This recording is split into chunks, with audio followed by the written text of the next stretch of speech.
Martes, inabisuhan ngayon ng pambansang pulisya ang publiko na asahan na ang mas dagdag na police visibility at ang pagkalat ng checkpoint operation simula sa darating na linggo, January 13. Ito'y dahil simula na ang election ban kung saan kanselado na rin pansamantala ang lahat ng mga permit to carry firearms dahil target sa checkpoint ang loose firearm.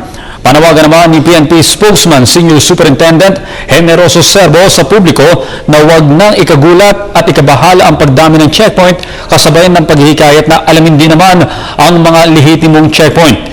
Gate ni Serbo, dapat anyang hindi mawala ang signages sa checkpoint. Kailangan maliwanag ang lugar at higit sa lahat, dapat nakaunip ang mga pulis na minamanduhan ng isang team leader. Samantala, pinaparecall na ng PNP ang mga pulis na nagsilbing police security escorts ng mga politiko na kandidato ngayong midterm election.